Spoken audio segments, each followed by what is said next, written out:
Welcome back to my another blog. সবাই কেমন আছে? আশা করি সবাই ভালো আছে, আমিও খুব ভালো আছি। তো দেখতেই পাচ্ছ রিশা তোমাদেরকে হাই দিচ্ছে আর আমিও তোমাদেরকে হাই দিচ্ছি। তো যেহেতু 16 আগস্টে আমাদের গোপোষণার বার্থডে, তো গোপোষণার বার্থডের জন্য কী কী আমি অ্যারেঞ্জ করেছি সেটা তোমাদের সাথে পুরোটা ব্লগের মাধ্যমে মানে শেয়ার করে দিব। তো দেখতে থাকো পুরো ভিডিওটি, আর ভালো লাগলো লাইক কমেন্ট শেয়ার সাবস্ক্রাইবটা অবশ্যই করে দেবে। তো চলো ভিডিওটি স্টার্ট করি। তো প্রথমে দেখো সন্ধ্যার সময় আমি বসে পড়লাম এই ব্যাগটা নিয়ে, আর ব্যাগটার মধ্যে অনেক কিছু আছে, যেরকম মানে কি বলবো, আর বেলুনস আছে, ব্যানার আছে, আরও কী কী জিনিস আছে সেগুলো সব আমি এক এক করে মানে অ্যারেঞ্জ করে রেখে দিয়েছি। আমার একটা আদত আছে, আমি সব কিছু সবসময় অ্যারেঞ্জ করে রেখে দিই, কিন্তু জানো রিশার মানে জন্ম হওয়ার পর থেকে এই জিনিসটা একটু ভুল হয়ে গেছে, যে আমি জিনিসটা একদম যত্ন করে রাখি, কিন্তু কোথায় রাখি সেটা আমি আর মানে মনে করতে আমার অনেকটা সময় লেগে যায়। এটা বেবি হওয়ার পরে হয়েছে, আগে ছিল না। এরপর দেখো এই যে ব্ল্যাক কালারের ব্যানারগুলো হ্যাপি বার্থডে, এটা আমার বন্ধু আমাকে মানে আমার বেস্ট ফ্রেন্ডে দিয়েছে, যেহেতু ও মানে ডেকোরেশনের কাজ করে, তো ওর কাছে অনেক অনেক অনেক থাকে। তো সেখান থেকে আমাকে বলছে, সাগরিকা এবার তুমি কিছু কিনবে না, এবার আমি তোমাকে সবগুলো দিয়ে দেবো পুচকুটার জন্য। তো ও দিয়েছে, তার জন্য আমি কিচ্ছু ব্যানার মানে বা ব্যালেন্স কিছু কিনিনি, সব ও আমাকে দিয়েছে। তো ফার্স্ট ইয়ারেরটাও ছিল আর সেকেন্ড ইয়ারটাও আমি সব রেখে দিয়েছি।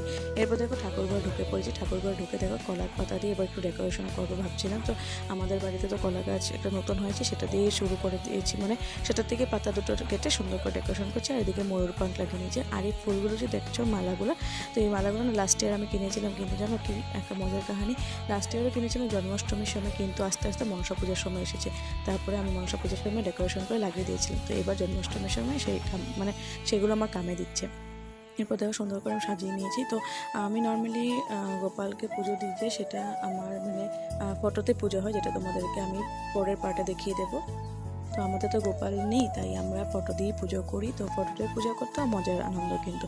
তো আমার কাকি শাশুড়ি যে আছে, সে মানে মেকাল থেকেই পুজো করে, যেটা রাত্রেবেলা 12টার সময় নিজেও স্নান করে, গোপালকে স্নান টান করিয়ে লাড্ডু খাওয়িয়ে পুজো দিয়ে হরে কৃষ্ণ গান করে রাত্রে 12টার সময় মানে আসনে বসিয়ে দিতে। তারপরে দিন আর কিছু করে না। তো আমি যখন থেকে এসেছি তখন থেকে আমি নেক্সট ডে আমি সব কিছু করি, মানে নেক্সট ডে আমি মানে যতটুকু পারি সেগুলো সব কিছু বানাই, পুরি, সুজি, তারপরে পায়েস, এগুলো সব কিছু বানিয়ে আমি পুজো দিই।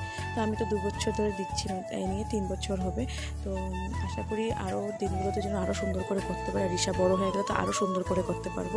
এখন রিশা অনেকটা ছোট, তাই বেশি কিছু করতে পারি না, তার জন্য রিশা বড় হয়ে গেলে আরও সুন্দর করে করবো, ভগবানের কাছে প্রার্থনা করি। এরপর দেখো সব সাজানো হয়ে গেছে, এবার ব্যানারটা লাগিয়ে নিয়েছি, তারপরে টুনি লাইটগুলো লাগিয়ে নিচ্ছি। আর টুনি লাইটগুলো লাগানোর পরে বাবা সেগুলো কানেকশন করে দেবে। তো বাবা আর সবাই মিলে একটু একটু হেল্প করে দিয়েছে, কেউ বেলুন ফুলিয়ে দিয়েছে, কেউ কানেকশন করে দিচ্ছে। তো রিশা মাঝখানে এসে আমাকে চা দিচ্ছে, আর একটা হটকেস পেয়েছে, সেখান থেকে বলছে মা রুটি লুচি খাও। এই করতে করতে কি সুন্দর করে দেখো আমাদের ডেকোরেশনও কমপ্লিট হয়ে গেছে। টুনি লাইটটা লাগিয়ে নিয়েছে, কেমন হয়েছে সেটা কমেন্টে একটু জানিয়ে দেবে।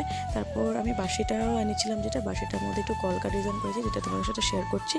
দেখো এই যে বাঁশিটা আমি এনেছি, মানে রিশা পাপা এনে দিয়েছে, তো বাঁশিটা আমি একটু কলকা ডিজাইন করেছি। আর দেখো ময়ূর পঙ্খ লাগিয়ে দিয়েছি, তো কেমন লাগছে সেটা জানাবে।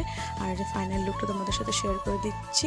তো দেখো বেলুন্স লাগিয়ে পুরোটা করে দিচ্ছে। আমাদের ঠাকুরঘরটা একটু মানে কী বলবো ছোটো, তো তার জন্য এইভাবে একটু ডেকোরেশন করেছি। তো জানাবে কিন্তু কেমন হয়েছে। তো আজকে টাটা।